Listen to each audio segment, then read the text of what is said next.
and just know that the technology that we've added is actually affecting the playability of the game a great deal. It's something where you pick it up and you feel it automatically, how great and tight and polished it feels, how the new animation technology allows us to do some cool new stuff, introduce higher quality motions and blending in there that you'll definitely see improve. So don't be worried if you see some of the same motions. That's actually a good thing that we've been able to keep those.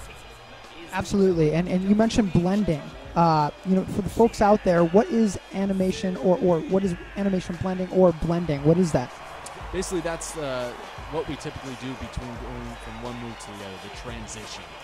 The transition, to be able to make that look seamless, is very important so that you don't see some jitteriness with the animation, or what we call warping, where they automatically zoom into another area. And we want to make those transitions look really smooth. If the transitions are smooth, the gameplay will flow real nice, it will look great, it will feel better, and then it won't take you out of the simulation. So that's very important to us. So we've spent a lot of time, and we still have ways to go. You might see some errors going on right now that are definitely fixable and will have polished by the final version, but you'll see a much better smoothness going on with the animations this year because of that blending. Cool. So tell us a little bit about some of the visual upgrades that we're seeing. A lot of the people out there, unless they were at E3, some of them are asking and saying, it looks a little bit different, but I still see some resemblances to the SmackDown vs. Raw franchise. What is it about the visuals that are different that makes WWE 12 that much different? It's a lot of things. We've really been able to introduce a lot of new additions to the visual presentation of the game because of our new renderer technology. We talked a little bit already about the depth of field, which is that haziness you see in the background there that recreates the distance between the camera and that points in the background. So what it allows us to do is really focus the attention on the characters in the ring to make them look real sharp. It also adds that realism when you do see that depth of field back there. That's always a nice addition. Also with the character models, we've been able to introduce higher res textures on the models themselves, so we get a lot more detail in the skin. You'll see cool things like freckles or scars or things like that that bring to life that true look of the character and really brings out that detail, which is really important.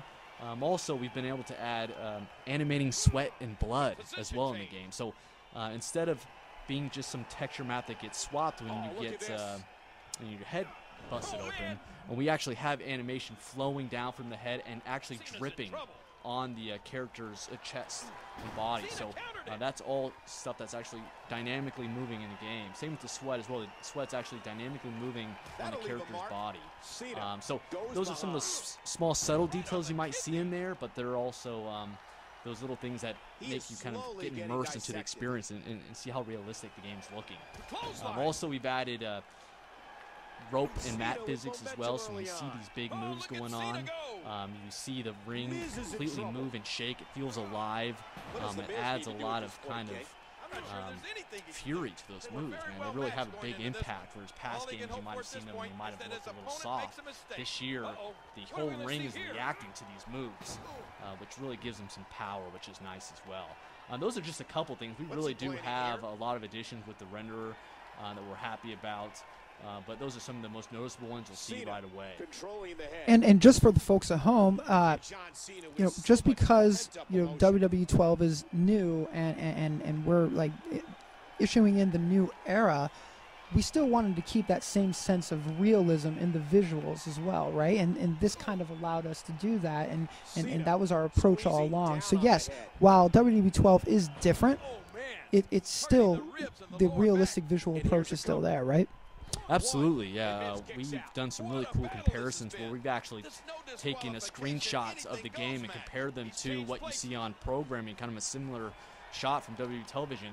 Boy, it's looking almost identical. It's getting really scary. We like to do that comparison just to see kind of where we're off, how we're looking good, things like that. And so that's always exciting to see how close we are to matching programming. And we still have ways to go, but we feel good about our progress so far and the potential.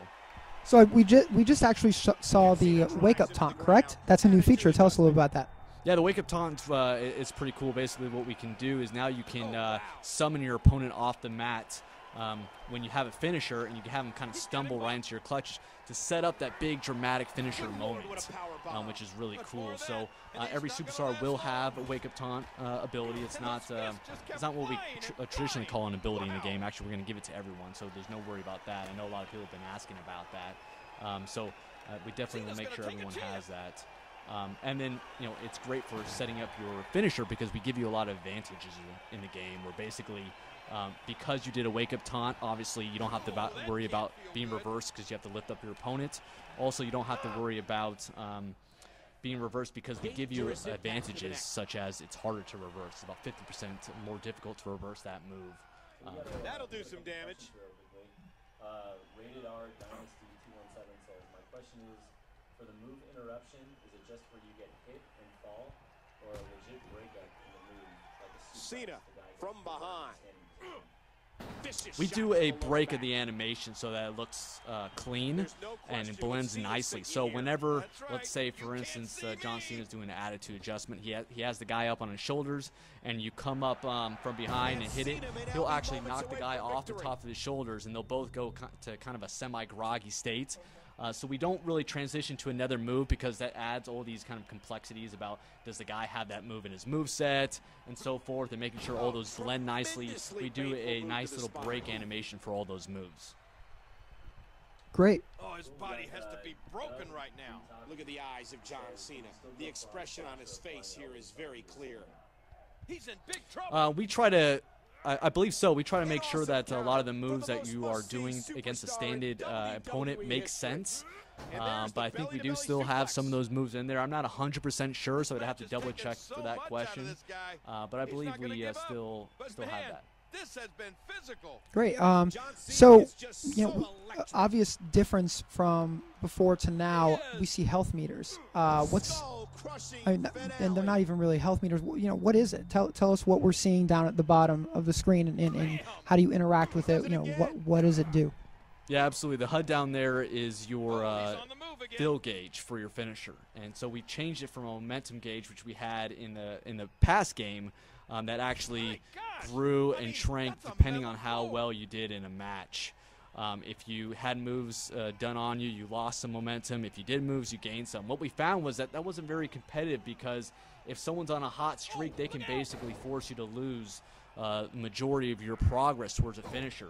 Now you never lose the progress that you had in there, and you can continue to store it up so that you can save your finisher. Sorry, I have Miz, and he's crawling to his ropes there. He's trying to get a rope break, reach for the ropes, got it. He's still going. So I see when you go to run, the adrenaline pops up, and tell us a little about adrenaline and what the adrenaline meter indicates. Yeah, absolutely. And a couple of things I want to mention on the momentum fill gauge is that we also added the ability to store multiple finishers in there, which isn't an ability. Everyone can do it, so you can store more than one finisher. The adrenaline meter is a meter that kind of governs how long you can run for. Kind of similar to our stamina system in the past.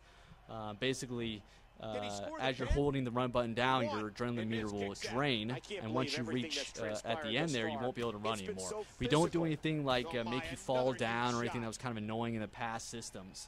What we do is we just force you to start walking at that point. Also, if you are being Irish whip, it won't take away from it as well. If you're Irish whip, you still will run even though your adrenaline meter is empty. So that is basically game designer Brian Williams' way saying to Greg Miller, "You can't see me," right? Yeah, absolutely. The whole purpose behind it was to reduce the spamming of run attacks and really to kind of govern that.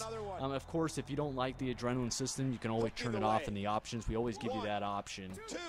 But it is something that kind of makes the experience more competitive if you do have a way to kind of govern that running spam. Cool. So you won again, and I know some questions that have come up are victory celebrations. Any new ones this year? And or are they mapped to superstars that correctly? I mean, not really correctly. That's a strong word, but so that it's believable. Of like say a bad guy wins. and I'm not going to use the actual other terms, but bad guy wins, and he what's the are we kind of conscientiously, smartly mapping those this year, or what's going on with some of the winning celebrations? Yeah, I've read a lot of those comments about the